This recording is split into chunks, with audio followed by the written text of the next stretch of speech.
Hello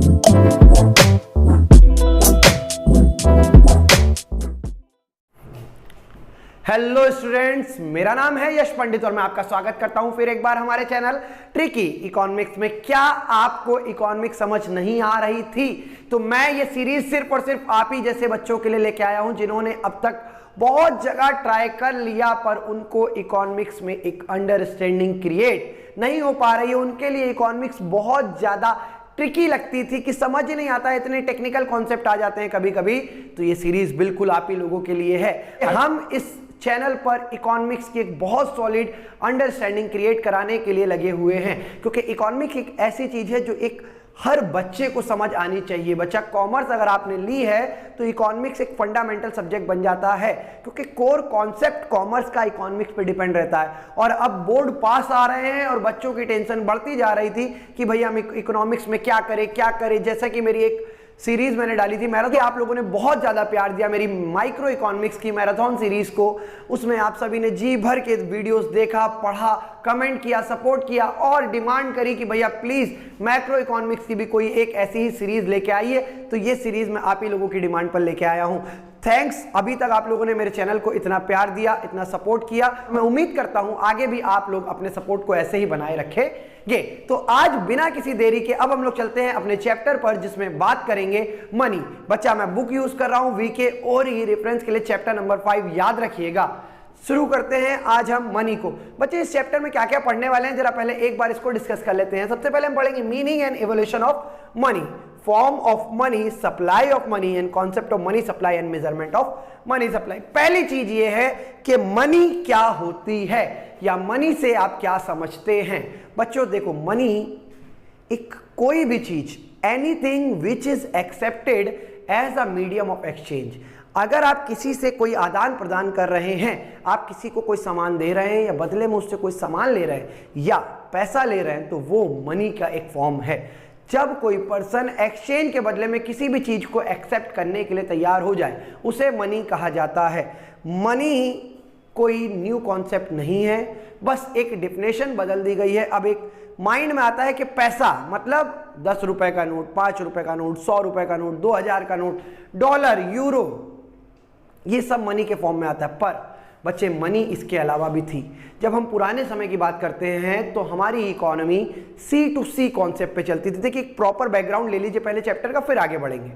सबसे पहले बच्चों हमारी economy C to C concept पे चलती थी, मतलब कमोडिटी टू कमोडिटी, जिसे हम कहते हैं बार्टर एक्सचेंज सिस्टम। क्या कहा जाता है? Barter exchange system. इसमें क्या होता था, एक पर्सन किसी गुड को देता था और बदले में सामने वाले से कोई दूसरी गुड इन एक्सचेंज एक्सेप्ट करता था। पर इस एक्सचेंज सिस्टम में बहुत सारे डिमेरिट आते थे या बहुत सारे आप कहें बहुत सारे ड्रॉबैक्स आ जाते थे कि कभी कभी इसमें काफ़ी ज़्यादा फिजिबिलिटी नहीं रहती थी या आप कहें कि ये ज़्यादा रिलायबल मेथड नहीं था। तो इस मेथड में क्या क्या दिक्कतें आती थी, इन सब चीज़ों को इस चैप्टर में हम डिस्कस करेंगे। इतनी बात क्लियर है? तो चलिए जरा शुरू करते हैं अपनी बुक के according. What we understand by term money, meaning and evolution of money, anything which is completely accepted as a medium of exchange called money. Example, a rupee in India is money. Bharat में रुपी money है, USA में dollar money है, Europe में euro money है, Japan में येन उनकी currency है वो मनी है, रशिया में रूबेल मनी है। ये डिफरेंट फॉर्म्स हैं आज के समय में मनी के। पर क्या शुरुआत से ही ये मनी चलती थी? बेटा जब राजाओं महाराजाओं का शासन होता था तब चांदी के, सोने के, सिल्वर मेटल्स के सिक्के चलते थे, तो उस समय वो मनी होती थी। जरा समझिए आगे क्या कह रहा है। Likewise a dollar in USA as it is a commonly accepted medium of exchange. मतलब जब दो लोग एक मीडियम, एक कॉमन मीडियम में एक्सचेंज करने को तैयार रहे, वो कहलाता है बच्चा मनी। देखिए आगे क्या कह रहा है।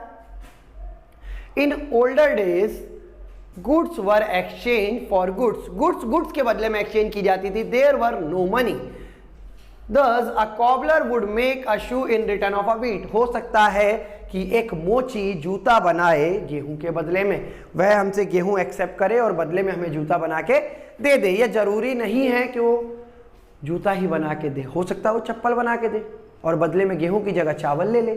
तो गुड की बात जब हो, ठीक है, ऐसा नहीं कि आप लोग फिक्स कर लें कि नहीं भाई वीट होगा तो ही मनी, नहीं, चावल, गेहूं, कुछ भी गुड हो अगर वो, और एक गुड के बदले में दूसरी गुड ली जा रही हो और एक एक्सचेंज का मीडियम स्थापित किया जा रहा हो, तो उसे हम कहते हैं मनी।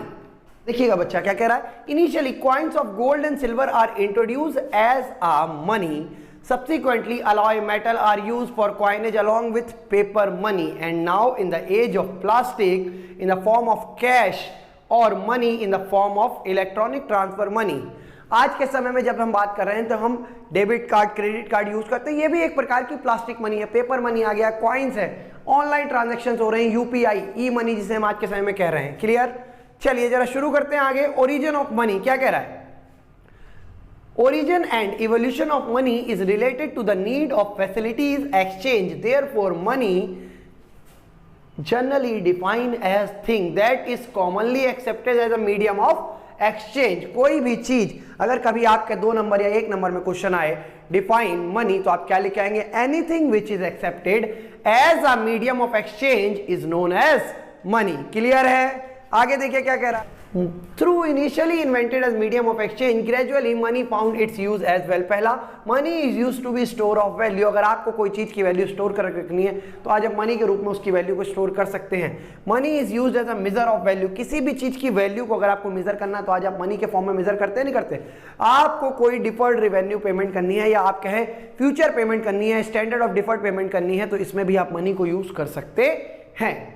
आगे बढ़िए बच्चा, क्या कह रहा है, बार्टर सिस्टम ऑफ एक्सचेंज। बच्चे इसकी बात करें तो आप लोगों को क्लास 12th में बोर्ड एग्जाम में कुछ पॉसिबिलिटीज हैं कि अराउंड 3 to 4 मार्क्स में एक क्वेश्चन मिल सकता है जिसमें आपसे कहेगा right a short note on barter exchange system या डिफाइन बार्टर एक्सचेंज सिस्टम। देखिएगा जरा क्या कह रहा है, barter exchange system is a system which goods are exchanged for a good।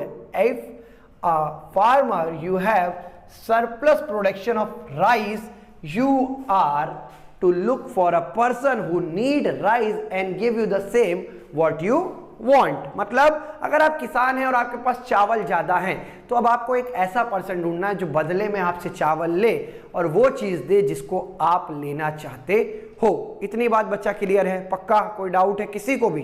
ठीक, अगर है तो कमेंट सेक्शन में आप अपने डाउट लिख दीजिए या हमें लिख भेजिए trickeyeconomics@gmail.com पर। बच्चा देखिए आगे बढ़ते हैं, क्या कह रहा है फिर ये, C2C इकोनॉमी। इंपॉर्टेंट चीजें समझिएगा। C stand for commodity, commodity to commodity economy is the one in which commodities are exchanged for commodity in which goods are exchanged for goods। एक सिंपल सी बात ये कह रहा है कि एक सामान के बदले में आप दूसरा सामान लेंगे तो उसे हम C2C इकोनॉमी कहेंगे। और C2C इकोनॉमी में सबसे पहली चीज आती है बार्टर एक्सचेंज सिस्टम। बच्चा क्या आता है? Barter exchange system. अगर मैं आपसे बात करूं drawbacks of barter exchange system and their eliminations, तो बच्चे सबसे पहला और बहुत ज्यादा वैल्यूबल आंसर इसका रहेगा डबल कोइंसिडेंस ऑफ बॉन्ड। बच्चे ये सबसे बड़ा ड्रॉबैक था बार्टर एक्सचेंज सिस्टम का। बच्चे बार्टर एक्सचेंज सिस्टम में हमें एक ऐसा बंदा ढूंढना पड़ता था जो एक गुड लेनी चाहता, वो भी वो गुड जो मेरे पास है और बदले में ये कोइंसिडेंस हो कि उसके पास वही गुड हो जो मैं लेनी चाहता हूं, जो मैं उससे लेनी चाहता हूं। क्लियर है बात या नहीं बच्चा? C2C इकोनॉमी क्लियर हो रही है? कोई डाउट है? बार्टर एक्सचेंज सिस्टम क्लियर है? पर जरा देखते हैं क्या कहता है double coincidence of bond. Double coincidence of bond is core characteristic of barter exchange system. अगर बार्टर एक्सचेंज सिस्टम की सबसे बड़ी कैरेक्टरिस्टिक की बात करें तो ये कोर कैरेक्टरिस्टिक है जिसमें हमें क्या करना पड़ता है, the two individuals are in a position, position का मतलब एक स्थिति में है, of such good which they are willing to exchange for the satisfaction of their want, but it is not always so simple to find a person who want your horse and at the same time he has a cow that you want. इनके according ये कहना चाह रहे हैं कि एक बहुत coincidence condition ऐसी हुई कि एक कोई ऐसा बंदा ढूंढा जाए जिसको मेरे पास जो घोड़ा है वो चाहिए और उसके पास वो गाय है जो मुझे चाहिए, क्योंकि जो मुझे चाहिए वो सामने वाले के पास नहीं है और उसे चाहिए वो मेरे पास है, तो हम मीडियम ऑफ एक्सचेंज स्थापित नहीं कर सकते हैं। एक कॉमन सी बात आप इसको ऐसे समझिए कि आप एक दुकान पे गए और आपको आईफोन ही लेना है पर उसके पास आईफोन नहीं है, वो आपको दूसरे फोन दिखाए जा रहा है, वो जो चाहता है वो चाहता है पैसा, पैसा आपके पास है लेकिन आप चाहते हैं आईफोन, लेकिन वो उसके पास नहीं है, तो क्या यहां पर एक एक्सचेंज होगा? सेम ऐसी ही चीजों को कहा जाता है डबल कोइंसिडेंस ऑफ वांट। बच्चा आगे देखिएगा, सेकंड क्या कह रहा है? Lack of common unit of a value. बच्चा मनी के आने के बाद हमें हर चीज की एक वैल्यू पता चली। क्या? अगर ये मार्कर है तो इस मार्कर की वैल्यू 20 रुपए है, अगर यहाँ पर ये बोर्ड है तो इसकी वैल्यू 50,000 60,000 रुपए है, अगर यहाँ पर लाइट लगी है इसकी एक वैल्यू है। हर चीज को आप एक वैल्यू के रूप में समझ। आप फोन में अपनी वीडियो देख रहे हैं, उस फोन की एक वैल्यू है। किस टर्म में मेजर करते हैं? मनी में, कि भाई मेरा फोन 50,000 का, मेरा फोन 1 लाख का, मेरा फोन 10,000 का। वैल्यू है या नहीं है? लेकिन जब हम गुड्स में डील करते थे, C2C इकोनॉमी में थे, खुद सोचो क्या ये मेजर कर पाना पॉसिबल है? तुम्हारे पास भी फोन है, मेरे पास भी सपोज फोन है। अब ये मत कहना उस समय फोन थे। एक नॉर्मल एग्जांपल समझो कि अगर अभी भी हम हटा दें मनी को, तुम्हारे पास भी फोन है, मेरे पास भी फोन है, तुम भी फोन से कॉल कर सकते हो, मैं भी फोन से कॉल कर सकता हूँ। तुम्हारे फोन में भी कैमरा है, मेरे फोन में भी कैमरा, सब कुछ सेम है, लेकिन मेरा फोन Xiaomi, Realme या Redmi में से किसी एक कंपनी का है और आपका फोन आईफोन, सैमसंग, एशोज में से किसी कंपनी का। तो क्या ये दोनों सेम है? नहीं ना। लेकिन उस समय जब मनी है आज तो हमें पता है कि मेरा आईफोन महंगा है, भाई तुम कहाँ साला 20,000 के फोन से मेरा कंपैरिजन करो। लेकिन मनी ना होती तो फोन तो फिर सेम है, अरे फोन के बदले फोन, हाँ या ना? तो इसमें सबसे बड़ा ड्रॉबैक क्या था? कॉमन यूनिट किसी भी चीज की नहीं थी। What is the value of your car? अगर मैं आपसे पूछूं कि आपके फोन की, आपके कार की क्या मीटर सब क्या कीमत है, तो सपोज आपने कहा 5 lakh. The same answer in barter exchange system. बच्चे जो आपने अभी, मैंने आपसे पूछा कि अभी आपकी कार की वैल्यू कितनी है, आपके फोन की वैल्यू कितनी है, आपने तपाक से कहा सर मेरा फोन इतने 1000 का है। लेकिन अगर बार्टर एक्सचेंज सिस्टम होता तो क्या आप ये सेम चीज बता पाते? जी नहीं, पॉसिबिलिटी ही नहीं थी, क्योंकि कोई चीज की कॉमन वैल्यू ही नहीं थी। तो ये एक दूसरा ड्रॉबैक है। तीसरा, डिफिकल्टी ऑफ डिफर्ड पेमेंट और फ्यूचर पेमेंट। भविष्य में किसी को पेमेंट करनी, आज के समय में मैंने आपको 10 लाख रुपए उधार दिए, मैं फ्यूचर में आपसे एक अमाउंट है 10 लाख मांग सकता हूं। मैंने आज आपको गेहूं दिया और फ्यूचर में आपसे चावल की डिमांड करूं और आपको लगे यार इसके गेहूं मेरे चावल के बराबर वैल्यूबल थे क्या? फ्यूचर पेमेंट में डिफिकल्टी होगी C2C इकोनॉमी में। लेकिन मनी के आने के बाद ये बहुत ज्यादा आसान हो गया। जरा क्या कह रहा है देखिएगा, these days you hire a worker and strike a contract to pay him ₹10,000 per month. What do you do in barter exchange system? बच्चे आज के समय में आप किसी कोचिंग में जाते हैं, आप बात कर लेते हैं कि मैं आपको इतनी फीस दूंगा। आप स्कूल में जाते हैं, पहले फीस तय हो जाती, लेकिन बार्टर एक्सचेंज सिस्टम में क्या कर सकते थे? क्योंकि वहां पर गुड ही आपकी वेल्थ है। अब जिस महीने में, सपोज अगर मैं बात करूं कि एक सीजन चल रहा है सर्दियों का जिसमें चावल आ रहे हैं, अब गर्मियों के सीजन में कुछ और आ रहा है, तो आप एक सीजन में चावल में फीस पे करेंगे, एक सीजन में आप गेहूं में फीस पे करेंगे, तो क्या वो वैल्यू सेम रहेगी? क्या सामने वाला सेम चीज एक्सेप्ट करेगा? उसके मन में ये नहीं आएगा यार चावल की वैल्यू ज्यादा थी या गेहूं की वैल्यू कम है, या गेहूं की वैल्यू ज्यादा थी चावल की वैल्यू कम है या नहीं? मनी के आने के बाद ये प्रॉब्लम भी दूर हो गई है बच्चा। चौथा पॉइंट है difficulty of storage of wall, difficulty of storage of value. देखिए एक कॉमन सी बात समझते हैं कि देखिए आज के समय में अगर आपकी जेब में एक 2000 के नोटों की गड्डी रखी है तो आपकी पॉकेट में 2 लाख रुपए है ना। मतलब आप 2 लाख का कुछ भी सामान धड़ाम से आराम से भोकाल में खरीद सकते हो। लेकिन जस्ट इमेजिन करो अपने आप को बार्टर एक्सचेंज सिस्टम में, क्या तब आप ये कर पाते? क्या तब तुम सोच सकते थे तुम्हारी वेल्थ को जेब में लेके? क्योंकि तुम्हारी वेल्थ होती गुड है ना। अब तुम्हारे गेहूं हो गए तो गेहूं तुम्हारी वेल्थ है। अब तुम पूरे घर में गेहूं, आज के समय में क्या है, एक छोटी सी तिजोरी में करोड़ों रुपए इकट्ठे कर लिए जा सकते हैं, सेव करके रखे जा सकते हैं। लेकिन अगर हम बार्टर एक्सचेंज सिस्टम की बात करते तो बच्चा उस समय गेहूं हमारी वेल्थ होती है। अब घर वाले रोड पे सो रहे, घर में कौन है जी? वेल्थ रखी है करोड़ों का, क्या? गेहूं। सोचो कुत्ते जाके पॉटी कर गए गेहूं में, चूहे कुतर गए, फंगस लग गई, ले तुम्हारी वेल्थ खराब। फंगस ने तुमको रईस से गरीब बना दिया। बहुत सारे ड्रॉबैक होते थे, सड़ गया, घुन पड़ गए, बेकार हो गई वेल्थ, बेकार। क्या नोट में कभी ऐसा होता है? नोट तिजोरी में कितने साल पड़ा रहे, अगर जब तक किसी रात को मोदी जी आके ना कहे मित्रों आज रात 8 बजे से 500 1000 के नोट बंद हो जाएंगे, तब तक नोट बेकार नहीं होगा, जब तक कभी मोदी जी के मन में ऐसे विचार ना आए। और हम उम्मीद करते हैं कि जल्दी विचार ऐसे उनके दिमाग में भैया ना ही आए तो अच्छा है, सबके लिए लेथन क्रिएट हो जाती है नहीं तो। अब देखो हम लोग यहाँ पे पढ़ रहे हैं, एक सवाल आपसे पूछता हूँ, देखो मन में ऐसे आया कि तुम में से जितने तुम लोग पढ़ रहे हो, जितने अब देखो, मैं अपनी वीडियो में, अगर मेरी वीडियो में 20 भी व्यूज़ आ गए, मैं बहुत अपने आप को लकी मानता हूँ कि चलो एटलीस्ट मेरे 20 बच्चे तो एक नए बाहर की दुनिया से आए जिन्होंने मुझसे पढ़ने की कोशिश की है। आपसे मेरा एक ये सवाल है कि जब डीमोनेटाइजेशन हुआ तो वो भी एक मनी से रिलेटेड, आप मनी पढ़ रहे हो, आपको क्या लगता है डीमोनेटाइजेशन एक सही डिसीजन था? क्या हमारी इकॉनमी उस डीमोनेटाइजेशन को फेस करने में कारगर रही है? क्या हमने सही में डीमोनेटाइजेशन का डिसीजन सही लिया? और दूसरा, हमने डीमोनेटाइजेशन के डिसीजन को क्यों लिया, जरा इस पे थोड़ी सी चर्चा की जाए। कुछ लोग कहते हैं मोदी जी ने डीमोनेटाइजेशन किया, जीएसटी लाया, देश बर्बाद कर दिया। बउआ, बहुत गलत चीज़ है। आप लोग कॉमर्स के बच्चे हो और आप लोगों को ये सब चीज़ें पता होनी चाहिए, जो बदकिस्मती से हमारे एजुकेशन सिस्टम में टीचर्स लोग बताने की चेष्टा भी नहीं करते हैं स्कूलों में। वो तो अपना चैप्टर निपटाया और निकल गए। बच्चे, डीमोनेटाइजेशन एक्चुअल में हुआ था फेक मनी को रोकने के लिए। बहुत से लोग कहते हैं ब्लैक मनी भी एक मोटिव था, पर ब्लैक मनी डीमोनेटाइजेशन का सेकेंडरी मोटिव था। फर्स्ट मोटिव था फेक मनी। देखिए, हमारी इकॉनमी में जो सबसे बड़ा नोट था वो 500 और 1000 का था, है या नहीं? और टेररिज्म फंडिंग के लिए उन लोगों ने 500 और 1000 के बड़े नोट बनाना शुरू कर दिया था। अब किसी को अगर स्लीपर सेल बनाना है, किसी को टेररिस्ट बनाना है, अब उन्हें पेमेंट करनी है, वो 100 के नोट में करेंगे, 10 लाख रुपए, बहुत सारे पैसे देना पड़ेगा। उससे बेटर उन्होंने 1000 के नोट प्रिंट कर दिए। तो सरकार की एक बहुत बड़ी चोट थी ये फेक मनी पे। पहला मोटिव डीमोनेटाइजेशन का फेक मनी था। दूसरा ब्लैक मनी था। बहुत से लोगों के घरों में जो कैश स्टोर था, किसी ने सोचा भी नहीं होगा कि ऐसा भी डिसीजन कभी कोई ले सकता है। अब वो कैश निकल गया, यानी कि मार्केट से मनी सप्लाई कम हो गई। अभी इसी चैप्टर में मैं आपसे मनी सप्लाई की बात करूंगा। जब मार्केट से मनी सप्लाई कम हुई तो बहुत सारी चीज़ों का एक पॉजिटिव इफेक्ट भी दिखा। दूसरा चीज़, हाँ, ये डीमोनेटाइजेशन का डिसीजन थोड़ा हबड़ा तबड़ी में जरूर लिया गया था। सरकार ने इन सब चीज़ों की प्री प्लानिंग नहीं की थी कि जो 2000 का नोट वो लॉन्च कर रहे हैं, क्या इससे करप्शन रुक जाएगा? जब आपने बड़ा 1000 का नोट ये सोच के बंद किया कि ब्लैक मनी और फेक मनी बंद हो, तो क्या 2000 का नोट सही था? इसीलिए सरकार ने 2000 के नोट का प्रोडक्शन बहुत लिमिटेड रखा था।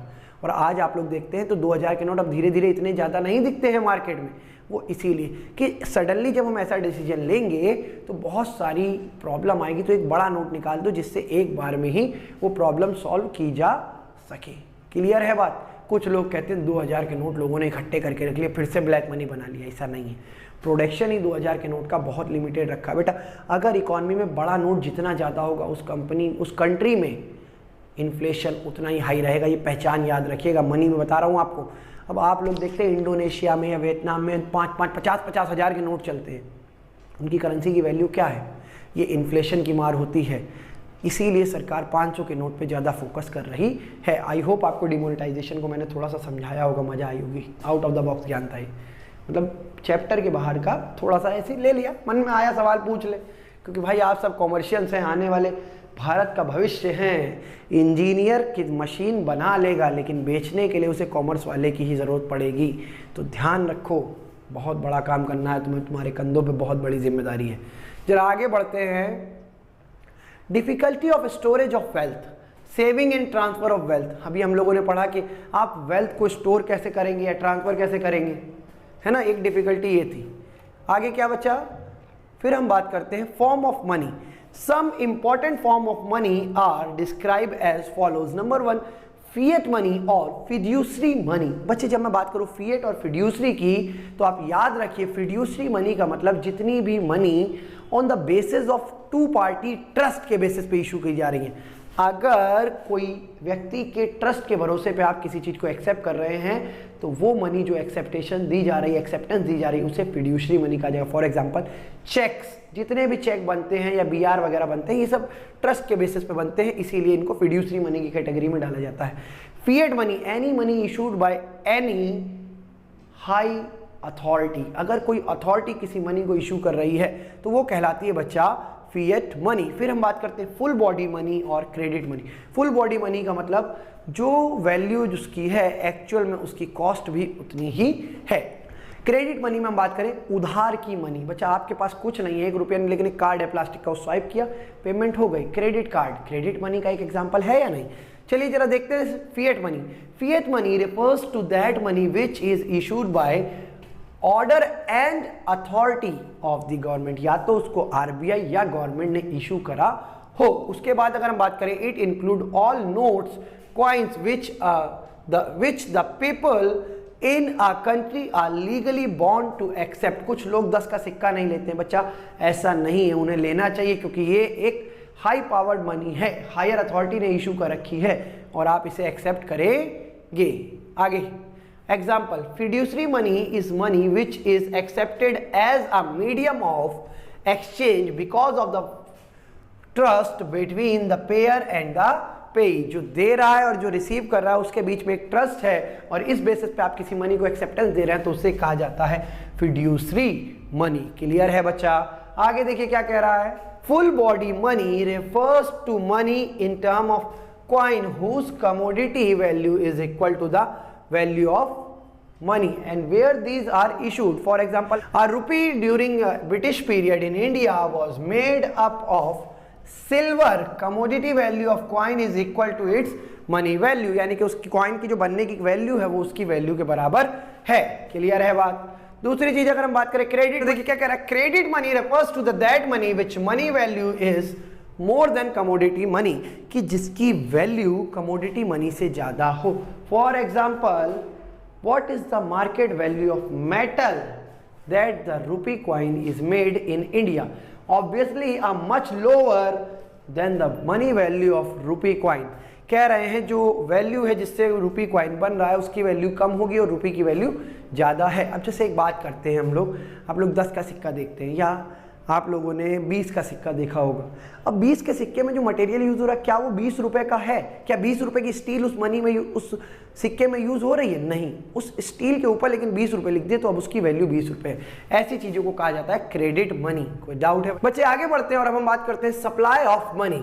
Supply of money is a stock concept and it refers to the total stock of money for all type held by people in a country. अगर हम बात करें मनी सप्लाई की तो मनी का टोटल स्टॉक कितना पब्लिक के पास है। Supply of money is a stock concept. मैंने आपको स्टार्टिंग में ही चैप्टर जब हमने शुरू किए थे तो बताया था, stock at a point of time flow for a particular period of time. तो बच्चे मनी एक स्टॉक कॉन्सेप्ट पे बेस्ड थ्योरी है। मनी सप्लाई एक स्टॉक कॉन्सेप्ट पे बेस्ड थ्योरी है। क्या? Supply of money is a stock concept, it refers to the total stock of money of all type held by the people in a country at a particular point of time। एक particular point of time में लोगों के पास जो पैसा है उसे हम money supply के रूप में देखते हैं।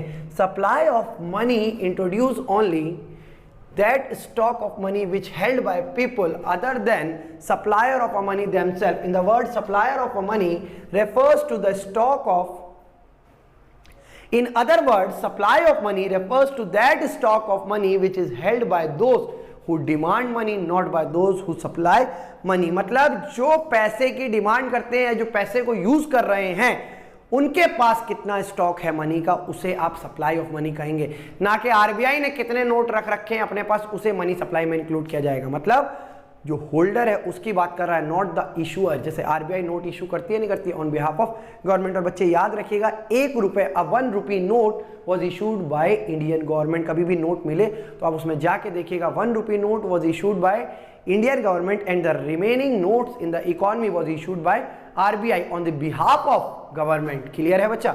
चलिए आगे बढ़े। अब हमसे बात की जा रही है measure of money supply. Money supply के मेजर्स के बारे में। In India there are 4 alternative measures of money supply, M1, M2, M3 and M4। बच्चे of these only M1 measure is discussed there as prescribed in the syllabus. आपके syllabus में सिर्फ M1 है और उसी की चर्चा यहाँ करी गई है।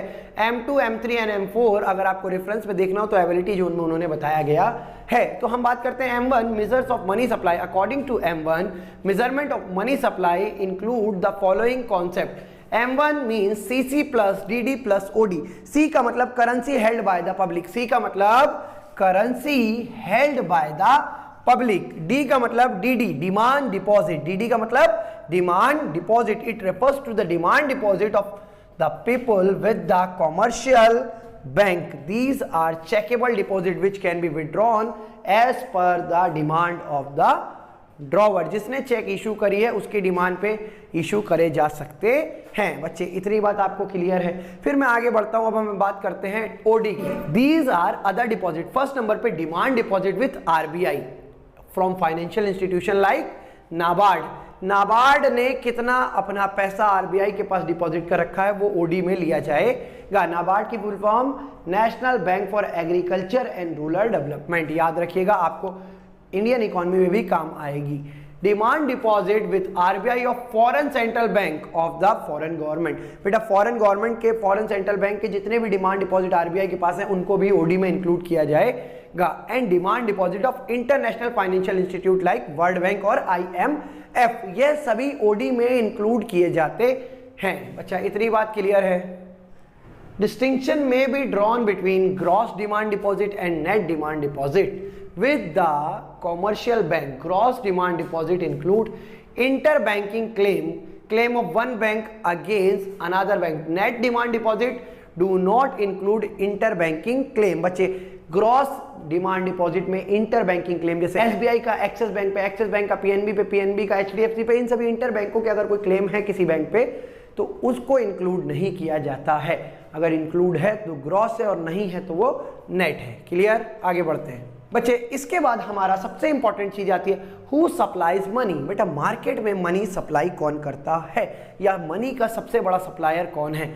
Supply of money number 1 central bank of a country that is RBI. Second number पे आता है कॉमर्शियल बैंकों की। सेंट्रल बैंक जो है आरबीआई है वो कॉमर्शियल बैंकों को नोट्स प्रोवाइड कराता है और फिर कॉमर्शियल बैंक आगे मार्केट में उन्हें चैनलाइज करते हैं। सेकंड गवर्नमेंट भी नोट्स इशू करती है। जैसे मैंने बताया पहला रुपए का जो नोट है वो गवर्नमेंट इशू करती है। सप्लायर ऑफ मनी हमने बताया 3 मेन सप्लायर है। पहला आरबीआई, दूसरा कॉमर्शियल बैंक एंड तीसरा गवर्नमेंट। बच्चे याद रखिए आरबीआई जो भी नोट्स इशू करता है वो एक मिनिमम रिजर्व मेंटेन रहता है, उसके बेसिस पर ही इशू करता है। मिनिमम रिजर्व की वैल्यू 200 करोड़ रहती है और उस 200 करोड़ में फॉरेन सिक्योरिटीज और गोल्ड का रिजर्व आरबीआई को अपने पास मेंटेन रखना होता है। बच्चा देखिएगा जरा, और एक चीज और बता दूं कि 200 करोड़ में मिनिमम 115 करोड़ का रिजर्व गोल्ड का होना चाहिए। अब हम बात करें नोट इशू में, कॉमर्शियल बैंक भी नोट इशू करते जी नहीं, बट फिर भी कॉमर्शियल बैंक एक मनी सप्लायर के रूप में देखे जाते। क्यों? क्योंकि आरबीआई लोगों को नहीं बांटता लो लो लो पैसे लो, नहीं। आरबीआई कॉमर्शियल बैंकों में नए नोट की करेंसी जितनी भी गड्डीज आती हैं वो सब ब्रिक प्रोवाइड करता है कॉमर्शियल बैंकों को और फिर कॉमर्शियल बैंक आगे उसे चैनलाइज करते हैं। क्लियर? देखिएगा जरा, यहां पर कुछ बता रहा है। Under this system, Reserve Bank of India maintain a minimum reserve of 200 crore in form of foreign security. Of these reserve, value of gold must be 115 crore. मैंने अभी आपको बताया नहीं बताया? Commercial bank are the second significant of money supply in the. Unlike the central bank, commercial bank do not issue या have authority to issue currency, but still they are the supplier of a currency. And we know that RBI produce new currency on behalf of government. याद रखिएगा बच्चे। अब इसके बाद याद रखिए bank money और हाई पावर्ड मनी, यहां से क्वेश्चन कभी कभी डेफिनेटली पूछे जाते हैं। क्या कह रहा है? Bank money refers to the demand deposit. Bank money की बात करें तो वो है demand deposit. High powered money is the sum total of currency held by the people and the value of coins held by the people at a particular point of time. Clear है बच्चा? और इसी के साथ हमारा money chapter खत्म होता है। बच्चे बहुत छोटी वीडियो बन रही है ये वाली, क्यों? क्योंकि चैप्टर ज्यादा बड़ा है ही नहीं। हम आपसे मिलेंगे अगले लेक्चर में जिसमें हम बात करेंगे बैंकिंग की। जब ये वीडियो आपको मिलेगी उस दिन है बसंत पंचमी, तो बसंत पंचमी की बहुत बहुत बहुत बधाई आप सभी को। माँ सरस्वती की कृपा आप पर और आपके घर परिवार वालों पर सब पर बनी रहे। और मैं जितने भी बच्चे इस साल बोर्ड्स दे रहे हैं या किसी भी एग्जाम की तैयारी कर रहे हैं, कोई कॉम्पिटिटिव एग्जाम की तैयारी कर रहे हैं और उनके में अगर कोई इकोनॉमिक्स है और वो मुझे देख रहे हैं, तो उन सबको भी ऑल द बेस्ट। मैं प्रे करता हूँ कि माँ सरस्वती आप पर अपना आशीर्वाद हमेशा बनाए रखें। और बच्चे एक चीज़ और आपको बताना चाहूँगा कि आपको अगली वीडियो एक दिन बाद मिलेगी। क्यों? क्योंकि जिस दिन सरस्वती पूजन है उस दिन हमारी इंस्टीट्यूट में भी सरस्वती पूजन रहेगा, तो हम लोग उस दिन वीडियो शूट नहीं करेंगे और बसंत पंचमी के दिन पढ़ाया भी नहीं जाता है। एक पुरानी प्रथा है, बच्चों को मज़ा आता है कि चलिए भाई आज तो पढ़ाई से छुट्टी है। उस दिन हम लोग एंजॉय करते हैं, माँ सरस्वती की वंदना करते हैं। आप सभी भी घर में सरस्वती माँ का विनम्र निवेदन करिए, प्रार्थना करिए और एक पीला पुष्प उनको जरूर अर्पित कीजिएगा। अब हम मिलते हैं आपसे अगली वीडियो में जिसमें बात करेंगे बैंकिंग। तब तक के लिए जितना ज़्यादा हो सकता है अपने फ्रेंड सर्किल में चैनल को प्रमोट कीजिए। और अगर आपको पढ़ने में मज़ा आ रहा है और वीडियोस अच्छी लग रही है, मेहनत अच्छी लग रही है, भाई देख लीजिए, कंसिस्टेंसी के साथ आपको वीडियोस प्रोवाइड करा रहा हूँ, मज़ा आ रहा है, इतनी देख ली है फिर भी लाइक नहीं किया तो यार कौन सा लाइक करने में कुछ भी आ रहा है। एक छोटा सा लाइक एक बहुत ज़्यादा मोटिवेशन का काम करेगा। लाइक का बटन दबाओ, शेयर का बटन दबाओ, सब्सक्राइब का बटन दबाना तो भूलना भी मत। दबा दो सब्सक्राइब का बटन, हमको भी अच्छा लगेगा। थोड़े से बच्चे भैया जी के संपर्क में आ रहे हैं, थोड़ा सा इकोनॉमिक्स में रुझान बढ़ा रहे हैं। क्लियर है? अच्छा, एक चीज़ और आपको बताना चाहूँगा, अगर आप लोगों ने हमारा डिस्क्रिप्शन बॉक्स अभी तक नहीं पढ़ा है तो एक बार जाके देखिएगा। एक बहुत छोटी सी कविता के रूप में आप लोगों को कुछ हास्य कविता देने का कोशिश की गई है। ट्राई कीजिए, कैसी लगी कमेंट में बताइएगा जरूर। तब तक के लिए थैंक यू।